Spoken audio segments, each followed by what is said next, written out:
Bismillahirrahmanirrahim. Assalamualaikum warahmatullahi wabarakatuh. Alhamdulillahi rabbil alamin. Nahmaduhu wa nasta'inuhu wa nastahdihi wa nastaghfiruh. Wa na'udzu billahi min syururi anfusina wa min sayyiati a'malina. Man yahdihillahu fala mudilla lahu wa man yudlilhu fala hadiyalah.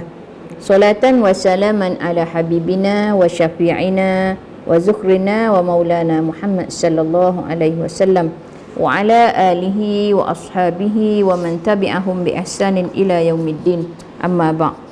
Alhamdulillah, kita bertemu lagi dalam slot bicara wanita Fiqh Muslimat di bawah seliaan Lubna TV, yang kita bersiaran, kita berbincang berkenaan dengan darah wanita. Dan alhamdulillah, siri yang ke-26 pada kali ini kita masih lagi menyambung perbincangan kita dalam kategori wanita-wanita yang didatangi haid, yang kita dah bincang. Mungkin sahabat-sahabat ingat dalam siri yang ke-25 baru-baru ni, untuk bulan yang lepas, kita bincang pembahagian dan saya tulis secara kata lebih detail, dengan insya-Allah harapan supaya kita memahami keadaan ini, kita memahami kategori-kategori ini, dan kita boleh menentukan hukum berdasarkan apa yang diputuskan oleh para ulama, terutama dalam kitab yang kita pilih ini, Tuhfatul A'izza. Macam mana ataupun di mana kita berada, di mana seseorang itu berada dalam keadaan istihadah, sama ada dia berada dalam kategori ketiga, kedua, pertama ataupun keempat. Jadi dalam siri yang ke-25 dulu kita dah bincang kategori yang ketiga. Untuk kategori yang ketiga, saya buat ulangan sikit, kita ulang kaji, iaitu orang yang perempuan yang pernah didatangi haid, bukanlah kali pertama, dia dah mengalami haid bertahun-tahun, dan dia juga pernah mengalami waktu-waktu sucinya. Dan untuk kategori yang ketiga ni, perempuan ini yang disebut dalam bahasa Arabnya, istilahnya mustahadah, mu'tadah, mumayyizah. Mumayyizah ni dia boleh membezakan keadaan darahnya, sifat darahnya boleh dibezakan. Dan lagi dia ni seorang yang zakiratul waqti wal qadar, dan dia ingat waktu kedatangan haid dia, dan dia ingat berapa hari qadar ataupun tempoh dia didatangi haid sebelum daripada ini. Mungkin bulan-bulan yang sebelum dia mengalami istihadah dia dah ingat dah. Biasa waktu asar saya didatangi haid, dan biasa mari ataupun saya akan mengalami haid selama 7 hari. Tiba-tiba pada bulan yang dia mengalami istihadah ni, haidnya ataupun darahnya keluar secara berterusan sehingga melebihi 15 hari. Jadi untuk perempuan yang ketiga yang kita dah bincang dalam siri yang ke-25 dulu, mungkin sahabat-sahabat boleh tengok, pendengar boleh tengok untuk kategori yang ketiga, dia ni telah mengalami haid, biasa didatangi haid, bukan orang kali pertama. Kemudian dia boleh membezakan darah yang datang untuk dia untuk hari pertama sehingga hari kelima ialah warna merah. Warna merah ni jelas tak? Saya tulis dengan ni kan. Warna merah berapa hari? 5 hari. Dan selepas 5 hari dia didatangi warna hitam. Darah yang keluar tu warna hitam. Sehingga berapa? Sehingga 16 hari ataupun sehingga 20 hari. Kalau didatangi sehingga 16 hari, okey, sekarang bila cukup 16 hari, kalau kira daripada hari pertama sehingga hari 16, dia dah cukup tempoh haid yang paling lama. Bila cukup tempoh haid yang paling lama, dia kena refer kepada hari yang pertama dulu. Dia kena tengok, 1 hingga 5 hari pertama dulu darah yang keluar warna merah, lepas tu baru jadi hitam. Jadi hukum untuk kategori yang ketiga ni, wanita ni, kalau dalam contoh buku kita ni, dia bagi nama contoh ni ialah Aminah. Aminah. Mana? Contoh Aminah. Jadi bagi Aminah, bila dah cukup hari yang ke-16 masih ada lagi darah warna hitam, maka dia kena kira hukum dia ialah yang merah yang didatangi pada hari pertama hingga kelima adalah istihadah. Jadi istihadah dulu kan? Yang kita bincang sebelum ni, tengok hari pertama sehingga hari ke-16. Oh, yang mana istihadah ni? Contoh sudah tentu pada kitanya hari ke-16, 17, 18 tu istihadah kan? Tapi bagi untuk kategori ketiga ataupun yang kita sebut dalam contoh kita ni Aminah, hari pertama hingga kelima yang tu dikira istihadah. Sebab apa? Sebab selepas tu didatangi warna yang lebih, sifat yang lebih kuat, warna hitam. Jadi macam mana istihadah? Bila dah suci dah. Contohnya yang hitam ni berterusan datang sehingga 16, 17 ada lagi, 18 ada lagi sehingga 20. Jadi 6 hingga 20 kita kira masa haid yang paling lama. Kalau 21 ada lagi, tu kira dah istihadah dah. Dia walau macam mana pun hari yang ke-20 dia wajib mandi. Sebab habis dah tempoh haid yang paling lama. Kalau dia mari sehingga 16 lagi senang. Kan? Selesailah masalahnya, sebab sekarang yang dikira haid ialah hanya 10 hari. Tapi kalau didatangi sehingga 20 hari, maka sepanjang tu ialah dikira sebagai haid. Habis hari yang ke-20 dia wajib mandi. Bila dia mandi, dia kena qada 1 hingga 5 ni. Sebab yang tu adalah istihadah. Yang haid bagi dia pada bulan tu ialah yang didatangi dengan warna hitam sahaja. Boleh jadi kena tengok sifat darah, kena tanda sifat darah. Kita kata mungkin kita tak pernah, kita tak jadi pun kita, tapi tak tahu mungkin bulan akan datang jadi. Mula-mula kita tengok merah ada 10 hari, habis hari yang ke-11 mari warna hitam. Macam mana? Kalau hitam tu 4 hari je tak ada masalah kan? Dah 10 hari dah merah, 4 hari hitam, tak ada masalah lah. Jadi 14 hari tu kira haid belaka lah. Sekarang yang jadi dikira sebagai merah ni istihadah, yang ni hitam. Sebab apa? Sebab melebihi tempoh yang paling lama. Jadi untuk Aminah, dia termasuk dalam kategori ketiga. Baginya ialah haidnya ialah bermula daripada 6 hari bulan. Ni untuk kategori yang ketiga. Jadi kita tengok pada kategori yang keempat. Tengok bahagian keempat, kategori keempat. Dia ni ialah perempuan yang dah biasa didatangi haid. Kita padam. Ini buat pemadam.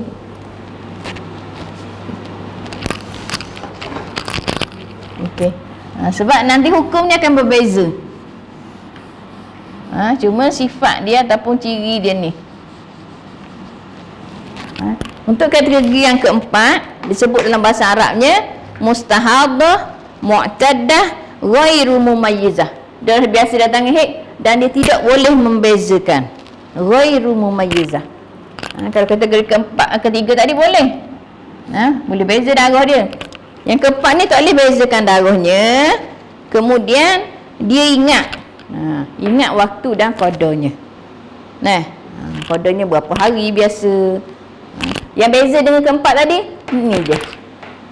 Kalau yang ketiga dia boleh bezakan darah, yang keempat ni tak boleh beza darah. Jadi untuk contoh ni dijelaskan oleh Tok Guru kita ni, pengarang kitab ni. Dia ada dalam keadaan dua keadaan. Pertama, dia mengingati adat kebiasaannya. Yang ni dia ingat waktu dan qada, jumlah masa haid yang keluar. Tetapi dia tidak boleh membezakan. Darah yang keluar tu dia dapat bezakan. Mungkin merah je sepanjang-panjang, ataupun hitam je tak ada beza. Kemudian hukum bagi wanita ini ialah berpandukan kepada adat kebiasaan haidnya. Ini yang pergi kepada yang bawah ni. Sebab dia ingat. Contohnya setiap bulan dia didatangi haid selama 7 hari. Jadi haid ni ada orang yang memang tetap 7 hari memang habis. Tiba-tiba pada bulan tu tak berhenti, 7 hari pun tetap ada. Dalam keadaan dia tak boleh nak beza. Mungkin merah start daripada hari pertama sampai hari ke-7 merah, hari ke-8 pun masih merah lagi. Contoh yang dibawa sini oleh pengarang kita ni ialah nama dia Nafisah. Saya baca. Tempoh kebiasaan bagi haid Nafisah ialah setiap bulan selama 7 hari. Biasanya darah yang keluar adalah berwarna merah. Maknanya merah je. Sebab itu tak boleh beza. Tetapi pada bulan yang baru ni darah keluar selama 20 hari. Dan daripada hari pertama sehingga 20 tu adalah berwarna merah. Dia tak boleh nak bezakan. Dia ingat biasa hari kebiasaan dia ialah 7 hari je. Ni hari yang biasa dia. Sebab dia ingat biasa 7 hari. Tiba-tiba pada bulan tu bermula daripada 1 sehingga 20 ataupun 1 hingga 16. Kita ambil 20, maknanya lebih daripada itu dia.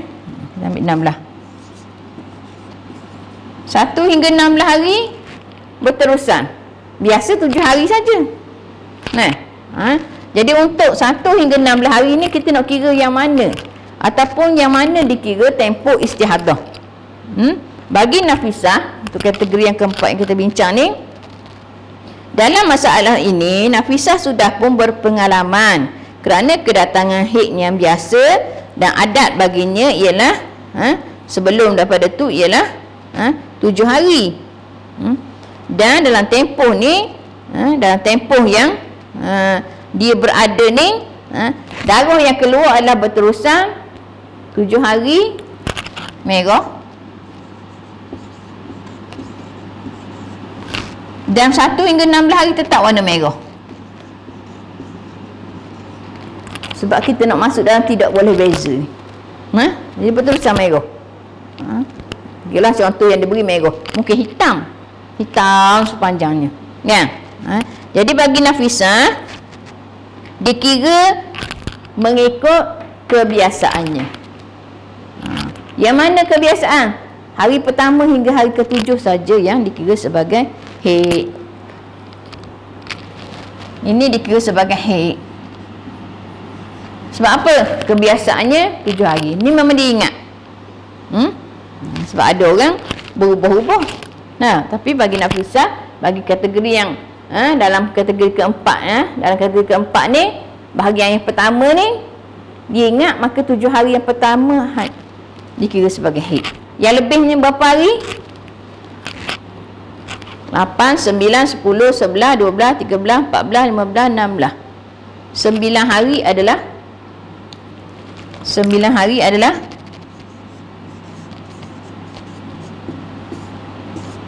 istihadah.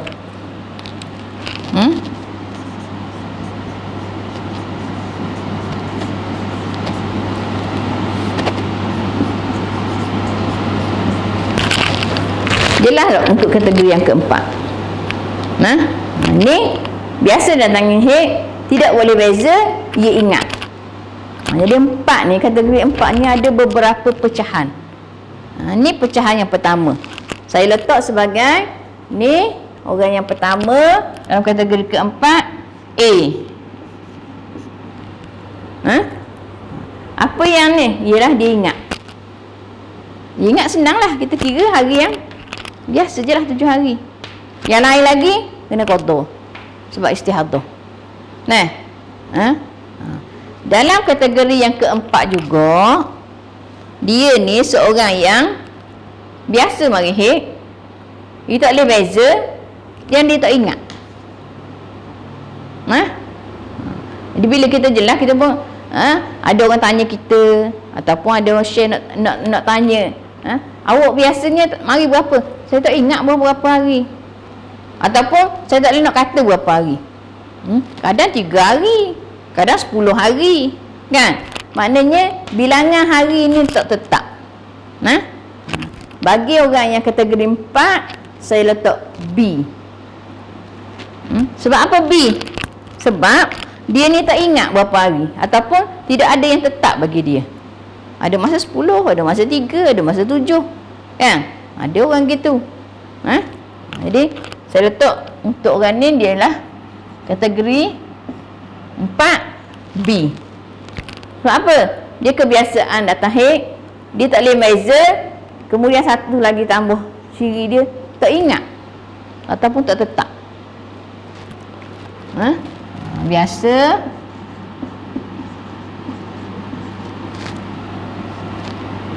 tak boleh beza, dan yang ketiga ciri dia ialah tak ingat ataupun tak tetap. Mungkin setiap bulan ada 3 hari, ada 2 hari, ada 10 hari, kan? Dia ni kategori keempat B. Orang macam ni kita nak kira macam mana? Dalam buku kita dia akan bagi contoh dengan nama Laila. Kita letak, kalau yang ni tadi Nafisah, yang tu Laila. Nama tak penting, cuma kita dah tahu siapa, kat mana kita berada. Jadi bagi kategori B, 4B, dia akan termasuk macam mana? Kita nak kira macam mana? Sebab dia tak boleh nak beza, merah je. Dari hari pertama sehingga hari ke-15. Dan dia tak boleh nak beza.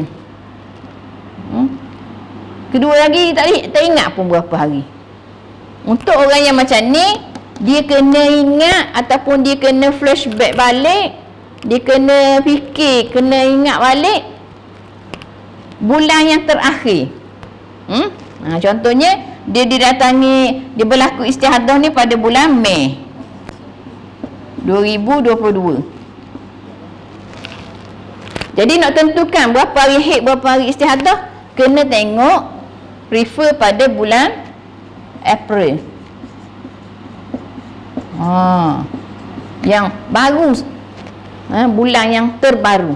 Contohnya bulan April ni 6 hari haid dia. Maka untuk bulan Mei ni, dia nak kira mana istihadah mana haid, dia kira 6 hari saja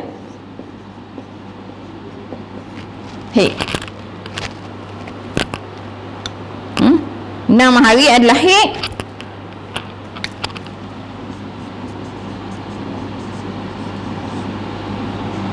Dan mana istihadah? Istihadahnya ialah pada hari ke-7 hingga hari ke-16. 7 hari bulan hingga 16. Haid dia hari pertama sehingga 6. Sebab apa Ustazah kata 6 hari je haid dia? Sedangkan sebelum ni dah tahu kadang 6, kali 7, kali 10, kan? Kita kira pada bulan yang paling dekat. Bulan yang paling akhir dia didatangi haid sebelum Mei. Kalau kata April dia tak mari haid, tengok Mac pun tak ada haid, Ustazah. Dia mari yang terakhir Disember contohnya, Disember 2021. Maka dikira Disember tu berapa? Kalau Disember tu 10 hari, maka haid dia adalah 1 hingga 10. Hari ke-11 hingga hari ke-16 dia wajib qada, sebab itu adalah istihadah. Ini untuk kategori keempat B. Aku kata untuk kategori keempat nanti dia akan banyak. Dia akan ada beberapa pembahagian lagi yang sebab tu saya ambil inisiatif untuk tulis. Bila kita tulis, mungkin kita tak nak tengok sekali tengok terus faham, kita boleh ulang tengok. Dan sekiranya ada sebarang permasalahan, kekeliruan, dia boleh sama ada nak minta pencerahan daripada saya secara direct PM, ataupun boleh dalam Facebook. Sebagaimana ada seorang salah sahabat kita yang tanya berkenaan dengan masalah dia, Nur Syukri Haning. Haning ni, Syukri Haning ni dia tanya masa siri yang ke-23.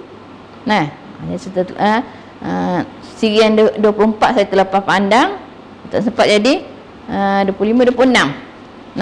Jadi siri yang ke-26 ni kita cuba ambil kefahaman kepada persoalan yang ditanya. Saya baca sikit soalan. Ustazah, saya nak tanya, macam mana nak beza darah tu efek dari kita ambil pil perancang? Biasanya kalau ada gangguan hormon, heat akan jadi tak stabil. Heat akan jadi mungkin lama ataupun tak datang langsung, kan? Ini biasa. Sebab apa? Berlaku gangguan hormon dalam badan kita. Maka bagi Nur Syukriyah Hanim ni, Nur Syukriyah Hanim, dia kata selepas dia ambil pil perancang pada tahun lepas, darah keluar berterusan. Dalam persoalan ni Syukriyah ni tak nyatakan berapa hari, cuma dia kata berterusan. Jadi saya andaikan selepas dia ambil suntikan pil perancang, ambil pil perancang tu, makan pil perancang tu, dia akan berlaku darah yang keluar, dia kata berterusan tapi sikit. Maknanya keluar dalam bentuk yang sikit, yang hanya perlu pada tukar panty liner setiap kali nak sembahyang. Jadi warna yang keluar tu warna koko, koko merah. Jadi dalam tempoh warna yang keluar tu kita kena kira antaranya permulaan bila dia keluar tu dia termasuk dalam tempoh haid ataupun tidak. Mungkin sebelum kita sebelum Syukriyah ni ambil pil perancang 1 bulan contohnya mula makan, kan?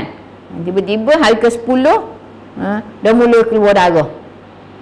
Tapi hari ke-10 tu kalau kira dalam tempoh haid dia tak mari haid lagi, kan? Maknanya tempoh dia tu patutnya tempoh suci lagi, sebab 1 bulan dia mula makan, hari tu baru dia mandi wajib. Jadi kalau 10 hari bukan lagi waktu yang boleh kita kata waktu haid, sebab tempoh suci yang paling pendek 15 hari. Jadi hari ke-10 selepas dia makan pil, ada darah. Jadi darah tu dikira sebagai istihadah. Dan darah yang keluar tu kalau koko, merah, tak kira lah, sebab tempoh tu bertempoh bukan tempoh haid. Kecuali lah dia mari didatangi ataupun keluar tompok-tompok tadi tu, darah yang sikit-sikit tu dalam tempoh haid. Sepatutnya memang dia haid dah dalam tempoh tu. Maka barulah kita nak kira sama ada nanti dia jadi haid ataupun istihadah. Jadi hari ke-10 dia keluar tompok-tompok dan berpanjangan. Jadi detailnya Nur Syukriyah ni tak nyatakan berapa lama. Jadi saya andaikan benda ni berlangsung ataupun berlaku bermula daripada dia ambil pil perancang tahun lepas sehinggalah hari ni. Kalau bulan tahun 2022 ni dah, sekarang dah bulan 9. Ataupun masa soalan dia tanya ni bulan 8 ataupun bulan 7. Kan? Maknanya 7 bulan dah berterusan benda tu. Kalau macam tu dikira tempoh haid yang paling pendek, tempoh haid yang paling panjang berapa hari bulan. Jadi contohnya dia mula datang 10 hari bulan 1 contoh, ataupun 10 hari bulan 12, maka bermula daripada 10 dikira 15 hari. Dikira 15 hari itu dikira sebagai istihadah. Dan untuk hari yang seterusnya, untuk yang datang seterusnya, dikira sebagai dalam tempoh tu nanti kita akan ada masuk dalam kategori keempat juga, perbincangan berkenaan dengan ni, dikira keadaan ataupun kalau yang ada sikit-sikit ni dikira istihadah, dan nanti mari yang banyak, betul-betul banyak baru dikira sebagai haid. Kalau yang berpanjangan macam tu, sebahagian ustaz kata kalau kita dah confirm dah memang berpunca daripada pil perancang, maka semuanya dikira sebagai istihadah. Jadi perbincangan ini ataupun persoalan yang Syukriyah tanya ni, dia kena hitung balik, dia kena tengok bermula daripada darah yang keluar tu dalam tempoh haid ataupun tidak. Sebab bermula daripada situ baru nak kira 15 hari, 15 hari suci, 15 hari haid lagi. Jadi insya-Allah kalau perlu kepada pendetailan, perlu kepada penjelasan, mohon Syukriyah Hanim ni kontak balik, ataupun mungkin boleh tanya balik ke muskilan tu, sebab kita kena confirm daripada tarikh dia. Pertama, Yang kedua, koko dengan merah. Kalau ikut koko dengan merah, lebih kuat adalah merah. Jadi yang merah dikira hid, yang koko dikira sebagai istihadah. Tapi kalau tak boleh nak beza, kadang koko, kadang merah, kadang koko, kadang merah. Nah, sebahagian ulama diandaikan bab punca benda tu berlaku kerana pil, maka dikira sebagai istihadah mereka. Sebab pil ataupun sebagainya suntikan atau macam-macam lah. Kadang-kadang banyak-banyak kes yang akhir-akhir ni yang tanya pada saya, yang rujuk, yang bincang dengan saya selepas ambil vaksin. Jadi selepas ambil vaksin ni, dia jadi hid dia kacau. Sebab apa? Sebab hormon sudah terganggu. Macam ni kita perlu kepada pengkhususan lain, sebab sebahagian besar ulama kata bila ada gangguan macam tu dikira istihadah. Jadi insya-Allah kalau perlu kepada penjelasan, mungkin Nur Syukriah ni boleh ni balik, sebab kita kena detail. Kalau macam contoh yang kita buat, memang kita tahu 1 hari bulan, apa berapa hari bulan, kan, untuk kita hitung secara lebih tepat. Mudah-mudahan perbincangan kita pada hari ini Allah Subhanahu Wa Taala berikan kefahaman, Allah bagi kita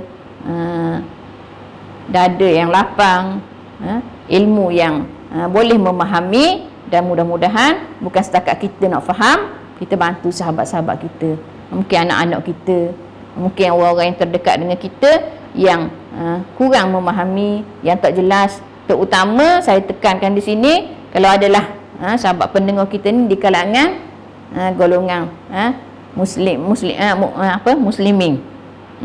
ayah ke, abang ke, suami ke, dia kena confirm, dia kena tahu juga, biar dia sama-sama pun boleh bilang sama dengan isteri.